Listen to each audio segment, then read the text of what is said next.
Hi! Nandito ako ngayon sa Vine Residences.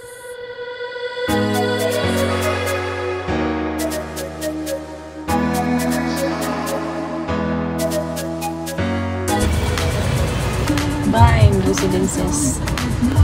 Tapos ito yung likod ng isip. Yan, halaman, coconut tree, sarap mag-swimming dito. Ito, Tower 2. Yan. Yung pakiramdam mo na sa probinsya ka lang, lugar mo na yung gustong-gusto mong tirhan, no? Dito mo makikita sa Vine Residences.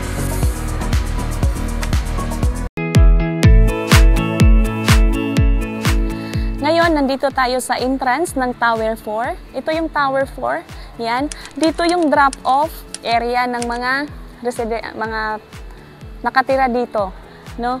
So, dyan po yung lobby, no? Sa likod niyan, nandun yung amenity, no? So, dito yung parking area, no? So, yan. Yan, makikita natin dito yung parking area, no? Yan. Okay, so ngayon, pupunta tayo doon sa kabila. Ikutin natin to.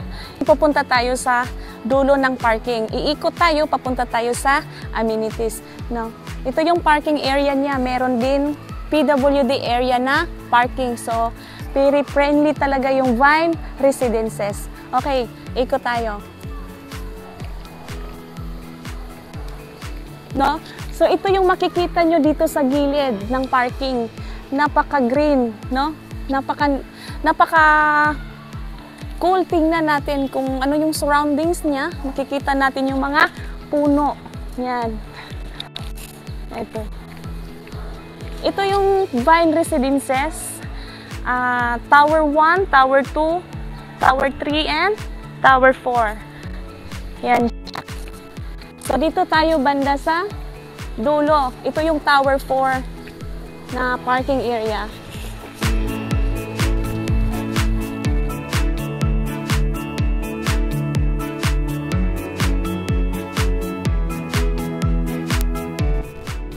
Yan, ganda ng tanawin, no? Ang ganda ng view dito.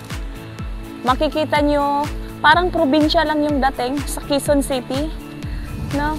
Daming puno, tapos ang ganda ng hangin, fresh air talaga.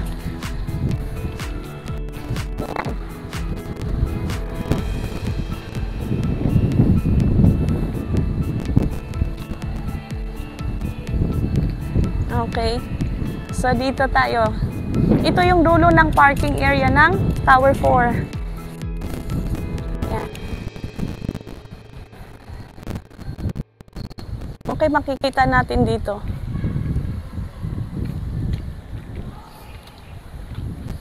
Okay. Dito sa gilid ng parking, makikita natin ang mga puno, tapos merong basketball court doon. Kung mahilig po kayong mag-basketball, dito.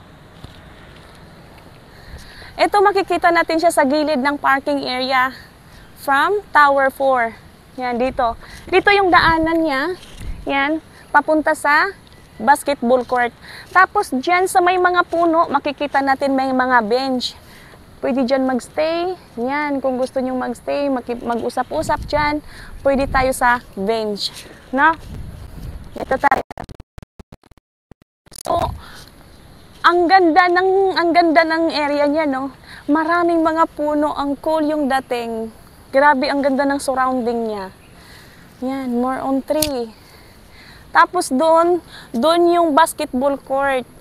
Pag mahilig po kayo sa basketball, yan po yung basketball court area niya, no? So may daanan dito, yan. Okay? Papunta na yan doon sa basketball court. May pathway doon sa gitna, sa gilid ng mga puno. Diyan, may pathway dyan. Diyan po dadaan po papuntang basketball court. Yan, dito. Okay. So, paikot na tayo, no? Paikot tayo. Yung parking area niya, paikot mula entrance, paikot siya hanggang dulo ng Tower 1. Okay. Yan. Yan, makikita nyo may mga bench. Yan. pwede makaupo dyan, tapos magtambay kayo, mahangin talaga yung area. Kala mo nasa probinsya ka lang, no? Ang ganda talaga ng area niya. Oh. So more on green talaga yung makikita mo, puno, nakaka-relax yung dating. Okay? Yan. Ito yung gitna, no? Dito natin makikita yung amenity. Yung amenities, merong, eto. So, may design din siya dito sa gitna. Yan. Ito yung landscape niya. Ang ganda ng landscape. Yan. Ito. No? So, dito rin may mga puno talaga. Nakaka-relax talaga yung dating. No? So, yan. Yan. Halaman. Coconut tree. So, nasa gitna na tayo ng amenities. Papunta na tayo sa amenities.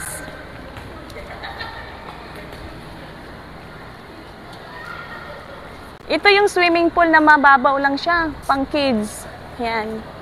So, dyan, ongoing pa yung improvement dyan. So, tapos, meron din siyang palaruan ng mga bata. Yan. Ito. Meron din siyang ganito. So, kung may mga kids kayo, hindi dito maglalaro. Yan. Katulad niyan, may mga naglalaro.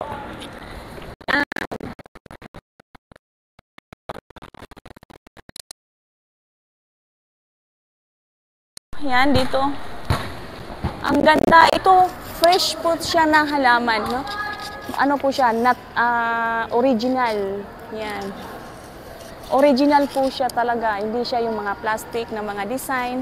Talagang original plant siya. Yan. Katulad niyan. Okay? So, ito yung amenities talaga na swimming pool, no? Doon, may mga bench din doon, no? Pwede tayong mag-tambay dyan. Yan. Ito yung adult pool. Ito yung adult pool na swimming pool. Yan. Ito. So, ang linis ng swimming pool na yung malinis siya, no? Ang ganda ng swimming pool. Sarap mag-swimming dito. Yan. So, meron pa din doon na swimming pool. Yan. Ito yung pang-adult. Doon pwede din pang-kids, no? Ito.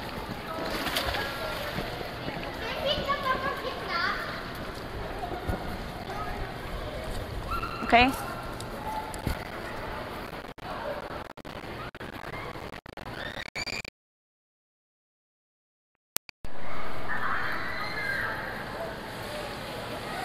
Yan.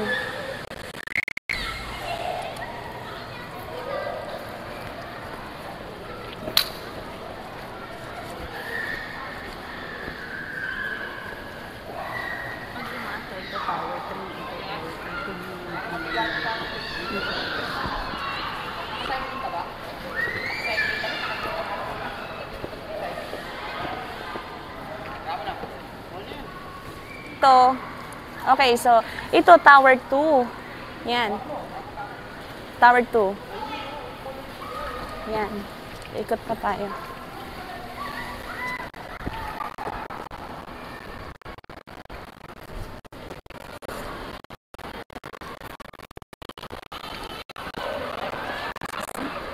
Tower 3.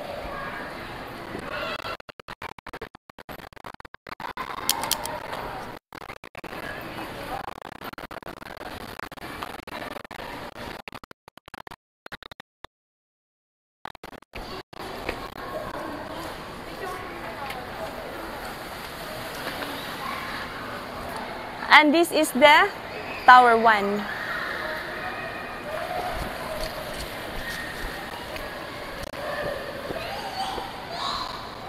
Ito, connection po siya ng Tower 1. Yeah.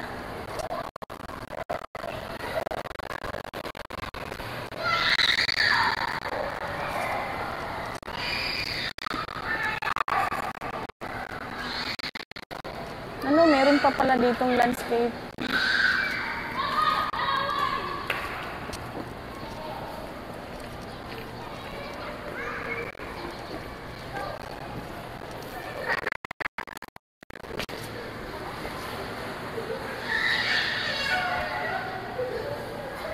And this is the Tower 5.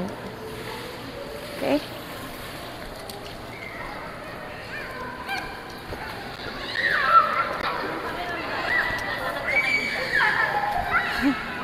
So ngayon, naglalakad tayo sa gilid, no? Sa gilid ng amenities. Ang ganda talaga ng ano niya, yung pakiramdam mo nasa probinsya ka lang, yung feeling mo nasa totoo kang ano, lugar mo na yung gustong-gusto mong tirhan, no? So, dito mo makikita sa Vine Residences. Yan. Yung feeling mo talaga, eto, dito ako. Yan.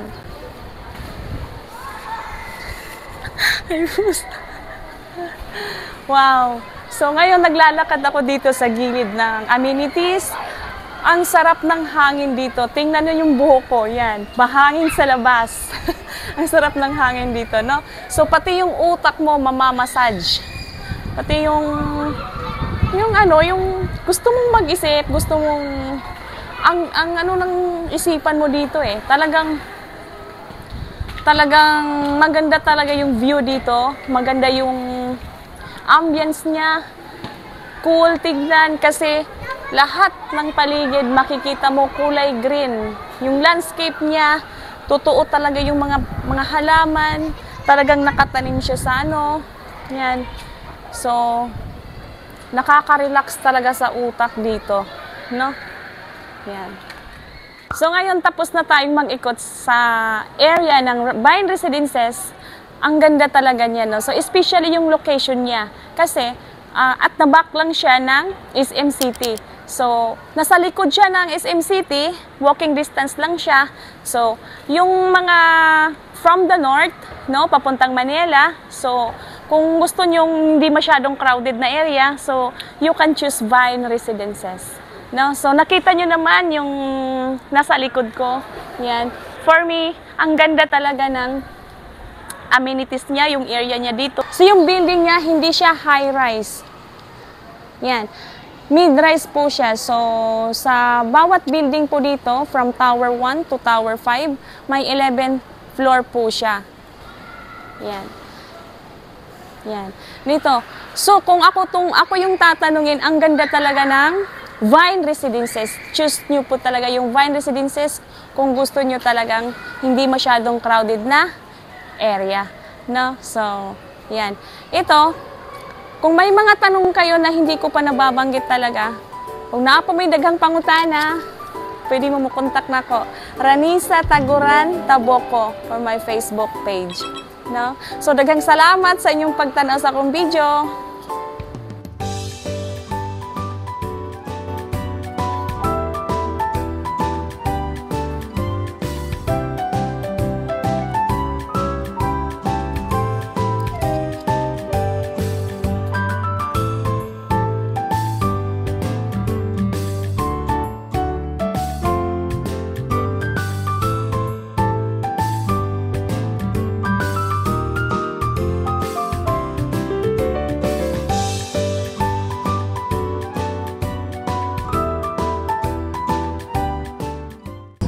Palabas na kami ng Vine Residences, guys. Yan, ito yung exit Vine Residences. Tapos ito yung likod ng SM.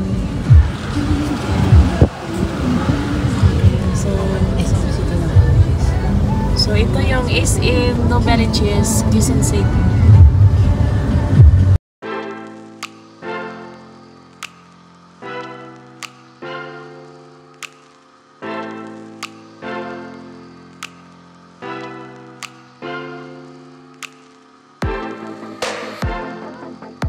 Trans na SM City, Novaliches.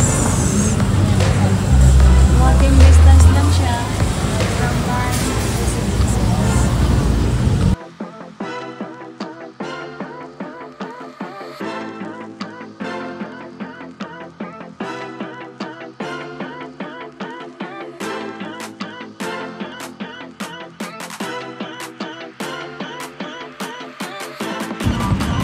Mag-isip na tayo guys.